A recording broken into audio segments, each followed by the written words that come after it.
মির্চির বিশেষ নিবেদন মে মাস রে মাস। আচ্ছা, সোনার কেল্লা যখন বই থেকে ছবি হলো অনেকটাই তফাৎ হয়ে গেল। সেখানে সেই সময় আপনার কিছু মনে পড়ে যে বাবার সঙ্গে কোনো রকম আলোচনা হয়েছিল কিনা যে এতটা চেঞ্জ হয়ে যাচ্ছে এবং সেটা আরও আকর্ষণীয় হবে? মানে সবাই বলে যে বইটা মেনলি ডিটেকটিভ বই, কিন্তু ছবিটা একটা পুরো থ্রিলারের আকারে। হ্যাঁ, না সেটা তখন এই বিষয়ে যে খুব একটা কথা হয়েছে তা নয়, কিন্তু বাবা যেটা প্রথমেই আমাকে বলেছিলেন যে দেখো এখান থেকে একটা ছবি হচ্ছে, আমি ছবিটার একটু ফরম্যাটটা চেঞ্জ করছি, আমি ছবিটাকে হুডানিট রাখছি না, আমি ওটাকে একেবারে পিওর একটা থ্রিলার হিসেবে ট্রিট করছি, অ্যাডভেঞ্চার থ্রিলার। তো সেখানে আমি জিজ্ঞেস করেছিলাম যে কেন কেন হুডানিট নয় কেন, তখন বাবা বলেছিলেন যে হুডানিটের খুব একটা রিপিট ভ্যালিউ নেই, আমি চাই ছবিটা বারবার লোকে দেখুক এবং সকলে জেনে যাক কারা ভিলেন, কিন্তু এইবারে দর্শকের একটা কৌতূহল হবে যে সেটা ফেলুদা কিভাবে বুঝতে পারছে, কিভাবে জানতে পারছে এবং কিভাবে অপরাধীকে শায়েস্তা করছে আর কি। তো সেই হিসেবে আমার মনে হয়েছিল যে ফিল্মের জন্য যেটা উনি বলতেন যে হুডানিট ফরম্যাটটা ফিল্মে খুব একটা ওয়ার্ক করে না, টেলিভিশনে ডেফিনেটলি ওয়ার্ক করে, কিন্তু তখন আর টেলিভিশন কই, তো কাজেই উনি একটা থ্রিলার ফরম্যাটটাই বেছে নিলেন এবং সেটা আমরা এখনও করে চলেছি আর কি, ওর ফরম্যাটটাই ফলো করে চলেছি। ছবিটার কাস্টিংটা একেবারে মানে টপ ক্লাস, মানে অনবদ্য। কাস্টিংটা সম্পর্কে যদি কিছু বলেন, যে আপনি ছিলেন বা আপনি দেখেছেন, প্রত্যেকটা চরিত্র মনে হচ্ছে কোথাও একজনও মিসকাস্ট নয়। কাস্টিংটা খুব ইন্টারেস্টিং হয়েছিল, যে কারণে আমাদের ফেলুদা একটু ঘাবড়ে গেছিল আর কি, যেটা সৌমিত্র কাকু বাবাকে বলেছিলেন যে মানিকদা আপনি আমার চারিদিকে এত সব কালারফুল ক্যারেক্টার্স, এরকম একটা অদ্ভুত একটা বাচ্চা এবং এরকম একটা জমজমাট একটা দুই ভিলেন, এখন সেখানে আমি পাত্তা পাবো তো? তো উনি খুব প্যানিক স্ট্রিকান হয়ে গেছিলেন সৌমিত্রবাবু, যে তখন বাবা বললেন যে না তুমি ঠিক যা তাই করো, আমি যা বলছি তাই করো, আমার মনে হয় তুমি যে মানে ফেলুদার যে একটা অদ্ভুত একটা আন্ডারপ্লেয়ের একটা ব্যাপার রয়েছে, একটা লো কি রয়েছে, তো সেটা উঠে বেরিয়ে আসবে, সেটা you have to trust me. তো সেটা খুব ভালোভাবে ওয়ার্ক করেছিল। এমনি মানে অন্যান্য বাচ্চা খোঁজা টোজা সেগুলো তো ছিলই, যেমন তোপসের প্রথম ছবি, সিদ্ধার্থর প্রথম ছবি, আমাদের শান্তনুর প্রথম ছবি, কুশলের প্রথম ছবি, কাজে সেদিক থেকে উই ওয়ার ভেরি লাকি যে এত সব গুণী বাচ্চাদের পাওয়া গেছিল।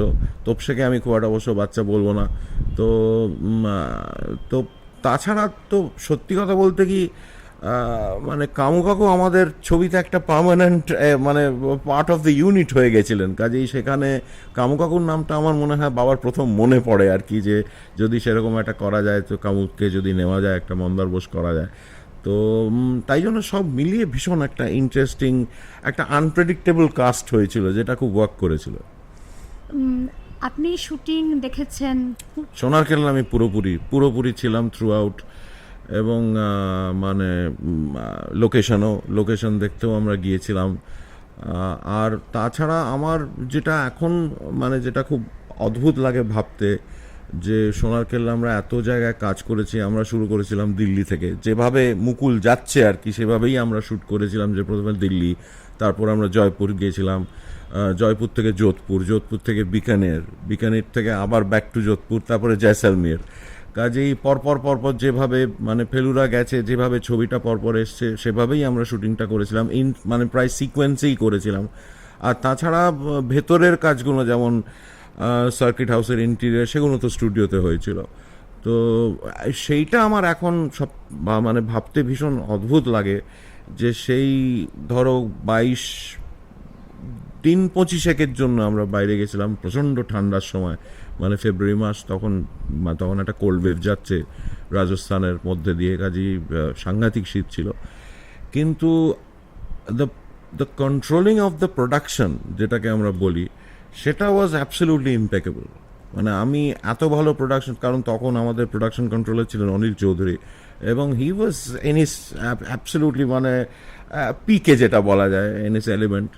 তো পুরো জিনিসটা একেবারে ক্লকওয়ার্ক প্রিসিশনে হয়েছে, একেবারে কম্পিউটারের মতো হয়েছে, যেটা অ্যামেজিং। এখন ভাবতে আমাদের খুব অদ্ভুত লাগে যে আমরা বাস হচ্ছে, মানে একটা জায়গা থেকে আরেকটা জায়গায় যাওয়া হচ্ছে, মানে বাস থেকে নেবেই আমরা মোটামুটি সব ঘর অ্যালটমেন্ট করা রয়েছে, এবং কোনো সময় নষ্ট হয়নি, এবং যেটা অ্যামেজিং। তখনকার দিনে আমাদের কিছুই ছিল না, মোবাইলও ছিল না, আমাদের কম্পিউটারও ছিল না, ইমেলও ছিল না।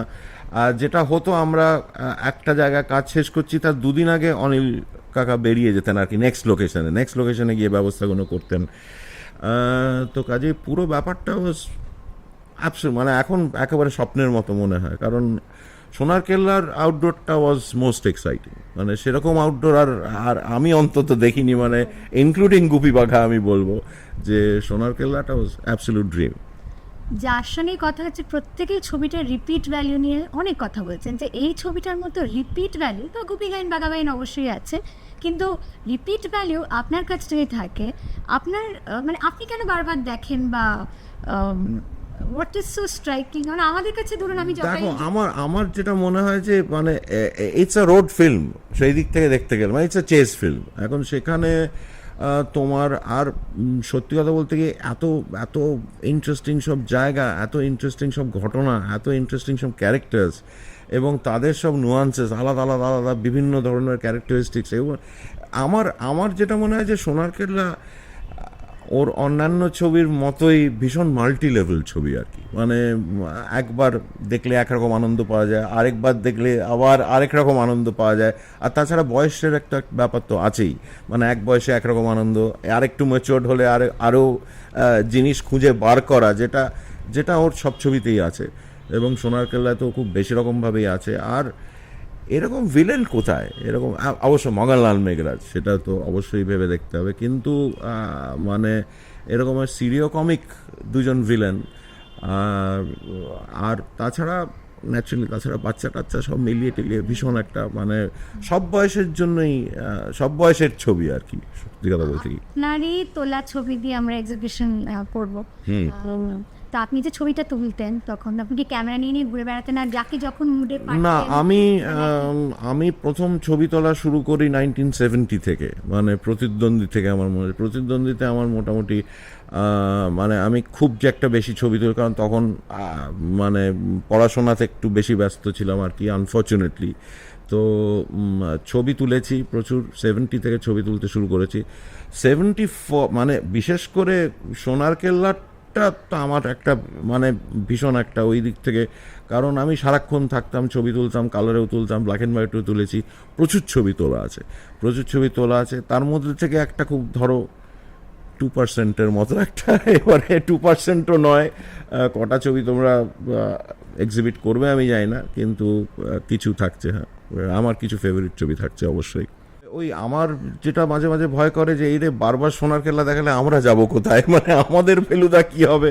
কাজে এমন একটা ছবি যেটা তো মানে এভারগ্রিন, মানে সেই কবে রিলিজ করেছিল। এখন এত ডিভিডি বেরিয়ে গেছে, মানে আমরা যখন ছোট ছিলাম আমাদের কাছে টিভিতে দূরদর্শন এখনো মনে পড়ে ছুটি বলে একটা অনুষ্ঠানে কতবার ছোটদের ছবিগুলো দেখেছি।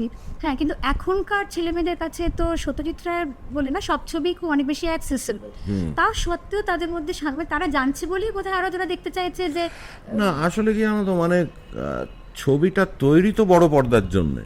কাজে আমার মনে হয় যে সব ছবি প্রথমে মানে এখন ন্যাচারালি এখন পুরনো ছবি আর তুমি বড় পর্দায় দেখবে কি করে, ডিভিডি বা এছাড়া তো কোনো মানে উপায় নেই। কিন্তু আমার যেটা মনে হয় যে সব ছবি প্রথমে বড় পর্দায় দেখা উচিত, যেটা মানে পরিচালকের যেটা ইচ্ছে ছিল আর কি, সেটাই রাখা উচিত। তারপরে তুমি যদি চুলচেরা বিচার করতে চাও বা বারবার ছবিটা দেখতে চাও, তারপর তো তোমার ডিভিডি আছেই। তো আর যেমন কয়েকটা কথা আমার মনে পড়ছে, একটা বিশেষ করে ঘটনা আমার মনে পড়ছে, যেটা ছবিতে তোলা হয়েছিল কিন্তু সেটা আলটিমেটলি বাবা ইউজ করেননি। সেটা হচ্ছে কাঁকড়া বিচের যে দৃশ্যটা আর কি। কাঁকড়া বিচে আমরা দুটো কাঁকড়া বিচে নিয়ে গেছিলাম। এখানে তখন ময়দানে একটা সে প্রতি রবিবার বিশাল মেলা হতো, যেটা নিয়ে ফটিকচাঁদের গল্প আর কি। তো সেখানে নানা রকমের এইসব জিনিস পাওয়া যেত। বিচেটা কলকাতা থেকে ওখানে নিয়ে যাওয়া, বিছেটা কলকাতা থেকে দুটো আলাদা বোতলে মানে ফুটো টুটো করে তো রাজস্থানে নিয়ে যাওয়া হয়েছিল। তো ট্রানজিটে একটা বিচে মরে যায় আর কি, কারণ বাবা বলেছিলেন বিচে আমি এখন কোথায় পাবো, রাজস্থানে বিচে খুঁজতে হবে, আমরা কলকাতা থেকে ওটা নিয়ে যাই চলো করে। 2টো বোতলে বিচে গিয়েছিল, একটা মারা যায়, আরেকটা ফর্চুনেটলি ছিল আর কি, তারই তোলা হলো যে হেঁটে যাচ্ছে বিছেটা। তখন আমাদের অমিয়নাথ বর্মন বলছেন যে টিকটিকি বিচের খাদ্য না, বিচের টিকটিকির খাদ্য ইত্যাদি। তখন আমাদের মন্দার বোসকে বলছে আমি তুমি ধরবে। তখন মন্দার বোস একটা দীর্ঘশ্বাস ফেল, বলছে দিন, বোতল দিন। তো সেখানে সিনটা শেষ হয়ে যাচ্ছে, কিন্তু অরিজিনালি যেটা তোলা ছিল যে তুমি ধরবে, তখন মন্দার বোস গিয়ে টুক করে বিছেটা তুলে নেয়, মানে ওই হুলের ডগা, ওই হুলের কাছে ওটা করে, এবং কামুবাবু গিয়ে তৎক্ষণাৎ তুলে নিলেন। কিন্তু তো বাবা বললেন যে কামু করতে, বলে হ্যাঁ এ তো প্রচুর করেছি স্যার, হয়ে যাবে দাদা, করেছি, হয়ে যাবে করে। আমরা ইনফ্যাক্ট সেটা আমার ছবিতে তোলা আছে যে মন্দার বোস এরকম করে বিছেটা তুলে আছে আর কি। তো সেটা বাবা শ্যুট করলেন, এবং তারপরে এডিটিংয়ে বললেন যে এই রে, মন্দার বোস যখন তুলছে তখন তো ফেলুর কাছে এটা খুব একটা ডেঞ্জারের ব্যাপার হচ্ছে না, তাহলে তো ফেলুও তুলতে পারবে, এত ভয় খেয়ে যাচ্ছে কেন? কাজেই ওইটা বাদ দেওয়া হলো যাতে বিছের ডেঞ্জারটা একটু বাড়ে আর কি। আর আরেকটা খুব ইন্টারেস্টিং মজার হয়েছিল যে আমরা শুটিং করছি ইন্দ্রপুরীতে, তোমার ওই বিচের দৃশ্যটাই কলকাতায় সার্কিট হাউসের একটা ঘরের সেট তৈরি করা হয়েছে। তো সেখানে ফেলু শুয়ে আছে, বিছেটাকে খাটে ছেড়ে দেওয়া হলো, ওই বোতল দিয়ে খোলা, শ্যুট হচ্ছে, বিছেটা আস্তে আস্তে ফেলুর দিকে এগিয়ে যাচ্ছে, লোডশেডিং। মানে ওটা মানে তখন ভীষণ, আমি জানি না তোমার তো মনে থাকার কথা নয়, কিন্তু তখন সাংঘাতিক লোডশেডিং হতো, এবং পুরো লোডশেডিং হয়ে গেল।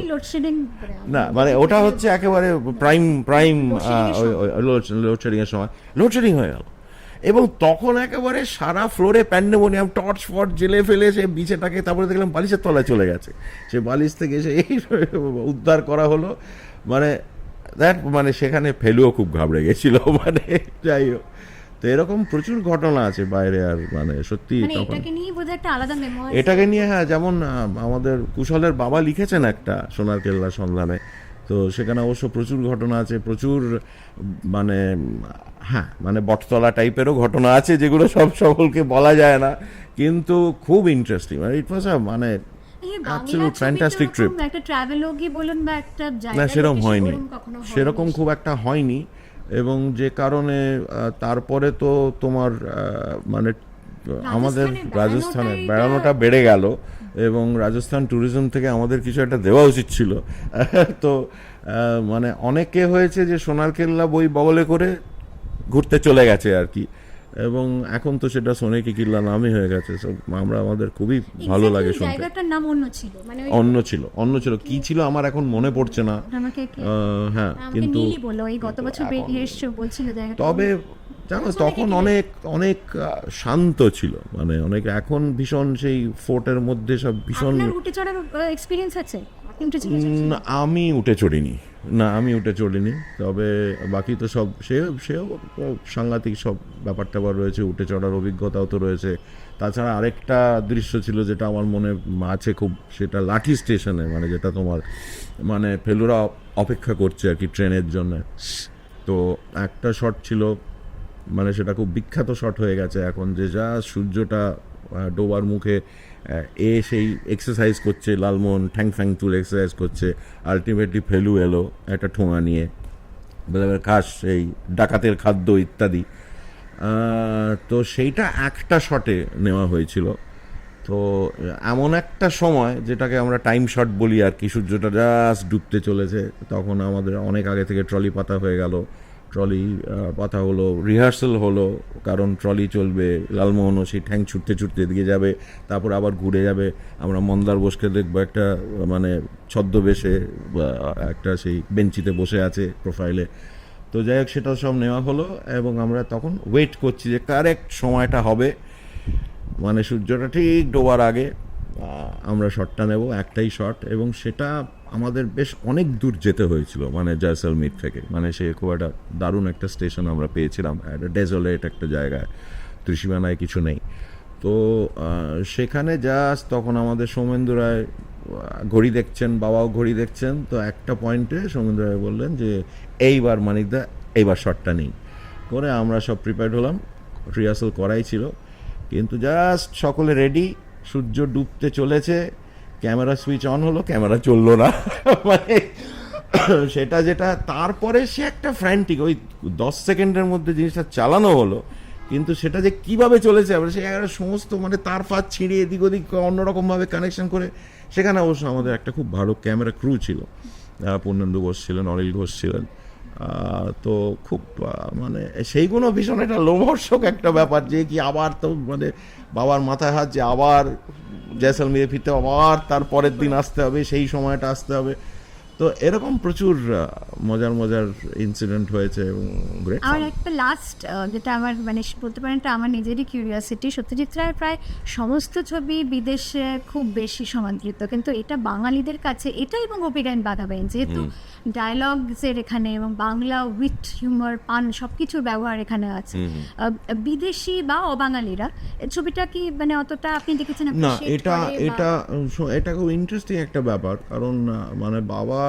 বিশেষ করে ফেলুদা আর গুপি গাইন অবশ্য বার্লিনে গিয়েছিল যায়, কিন্তু বাবা এই ছবিগুলো একেবারে দেশের জন্য ভেবে একেবারে, এবং উনি যখন সাবটাইটেল করছেন তখনই উনি ভীষণ বলছেন বাবা এত মানে অধিকাংশ জিনিস করাই যাচ্ছে না ইংরেজিতে, তো সেটা উনি খুব একটা চাননি যে এই কটা ছবি বাইরে যাক, উনি বলছেন এটা একেবারে আমাদের ডোমেস্টিকের জন্য করা, এবং এটা কিছুতেই মানে সেই মজাটা পাওয়া যাবে না।